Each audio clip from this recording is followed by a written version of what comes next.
Hello. As you may have noticed, Theresa May wasn't returned to Downing Street with a thumping majority on June the 9th, despite all the warnings about the alternative from what we still call Fleet Street. Don't chuck Britain in the Corbyn. We've had enough of Jez's rubbish. Vote Tory. Britain's newspapers aren't used to being defied. Once upon a time, when the papers spoke, the country listened. If Kinnock wins today, will the last person to leave Britain please turn out the lights? We don't want to influence you in your final judgment on who will be Prime Minister, but if it's a bald bloke with wispy red hair and 2 Ks in his surname, we'll see you at the airport. Or at least if the country appeared to have listened, the papers could claim the credit.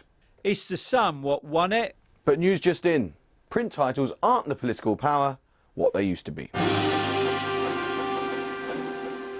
I have to hand it to Kelvin Mackenzie. Back in 1992, he said, will the last person turn the lights off? And essentially claimed all the credit for the Conservative upset win against Neil Kinnock.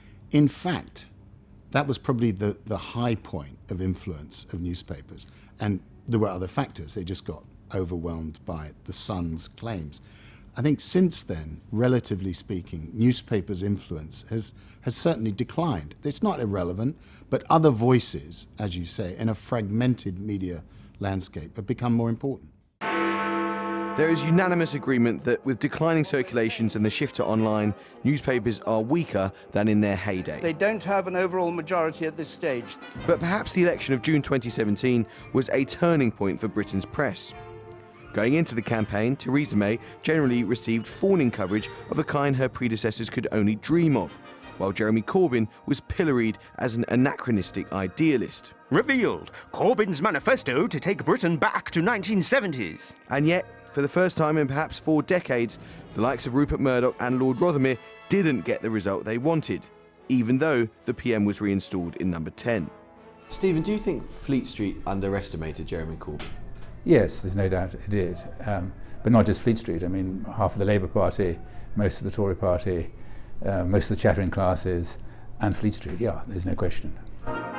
Yet at one of the haunts favoured by hacks in years gone by, Stephen Glover of the Daily Mail warns that the influence of papers can be overstated. I think people are often, particularly on the left, in danger of exaggerating the power of the right-wing press, as though the right-wing press decides the outcome of the election. I don't think it was ever thus. I think even I mean, if you look back to the 1990s, when Blair was courting the Sun and Rupert Murdoch, and in those days the Sun was selling twice as many copies as it does now. Well, I think that the Sun was following Blair as much as Blair was following the Sun, and the Sun knew that some change was going on in society, and it felt it from its readers, so it needed to reposition itself. Like the Mail, the Daily Telegraph has historically been intimate with the Conservative Party. Its editor argues that Jeremy Corbyn got the coverage he deserved. We were surprised that Mrs May didn't win a majority, although she did win the election, but we endorsed her because she was closest to our values. That's not to say that our support was unqualified. We said throughout the campaign that she should have talked more about the economy, and I think it was a failure not to do so. They have a strong record on the economy, a good story to tell, and they didn't. And interestingly, the failure to do that did help Corbyn, and I think you can look at things like Facebook and you can say, when you've got a message such as Corbyn's, where you're making specific offers to specific interest groups of more money, it's possible that people who use Facebook only find the bit that relates to them, the offer of more money for their particular interest group, and they don't see the overarching narrative that if we were to try to deliver all that money, then we'd soon become Venezuela.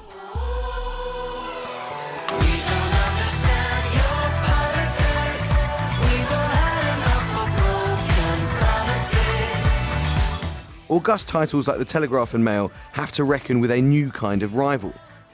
In an industrial park off the Old Kent Road in London, not far from Peckham, Labour Party member Aaron Bastani has, together with fellow comrades, launched Navarro Media, a left-wing antidote to what he sees as the prevailing conservatism of Fleet Street. So Labour have just increased their share of the vote by 9%, and this marks a watershed moment for the modern Labour Party. Personally, I call myself a libertarian communist. I've also called myself a fully automated luxury communist. People that own newspapers, and sadly many people that write for those same newspapers, simply don't understand how difficult life is for so many in 21st century Britain. The likes of Navarro harness the viral power of Facebook in particular to advance an unfiltered worldview. But are they hacks in the traditional sense? Aren't you in danger of not really being a journalist, but being either an activist or a propagandist? Yeah, I'm politically committed, absolutely, and I wear those commitments very publicly, and I think actually far more journalists in Britain are politically committed than they dare admit. The point is, I'm honest and open about it, and I think the challenge for many people in the media, in print and in broadcast, is to be very clear and open about their commitments. There's very low cost of entry, £10,000, and you can essentially have a TV channel on your Facebook page. And whether you're Novara Media, whether you're the Financial Times, or whether you're the Guardian, the costs there are the same. And what I'd say to anybody watching this is that go out and do it yourself. I encourage competition. Let them come forth and bring forth their blogs, and I think it's good for our democracy.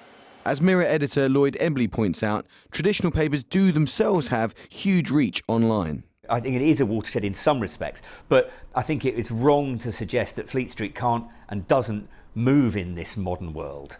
The Mirror has always supported Labour, but last year even they stuck the proverbial boot into Corbyn. Go! Now. In the context of the problem that he was having with the MPs and his Parliamentary Labour Party, at that point we felt that it was so disruptive that it would not be beneficial to the Labour Party in an election. Now that turned out to be incorrect, but at the time that was the basis for what we said. The Mirror and Corbyn have now made up. The deputy editor of another title that warmed to Corbyn acknowledges that his canny use of new alternative media was key. You can put stuff out there unmediated, and also you don't have to give up access, in exchange for the size of your audience, right? Which is always the trade-off that a left-wing politician had to make before. They had to say, okay, the Sun are probably going to be quite hostile to me, but I need to reach their readers. And actually they found a way now. I think Jeremy Corbyn's Facebook page has got 1.1 million likes on it, to reach a tabloid-sized audience without having to go through those editorial hoops. Before we pronounce print's influence dead, it's worth bearing in mind the Tory manifesto acceded to many of Fleet Street's wishes. And let's not forget the outcome of another big vote recently. Your country needs you. Vote Leave today. In terms of the influence of the press, I think that is probably the most significant example in recent times of where the printed press did have an influence. If there is a broad dividing line in British media, it is that print is for the old and online is for the young. The question is how to mix the two. Ever since I've been a journalist, newspapers always wanted to appeal to the young, and they've always failed. When they do try to strain too hard towards younger readers, they find that the younger readers don't buy them, because many young people aren't interested in buying printed newspapers, but they also disenchant their existing readers.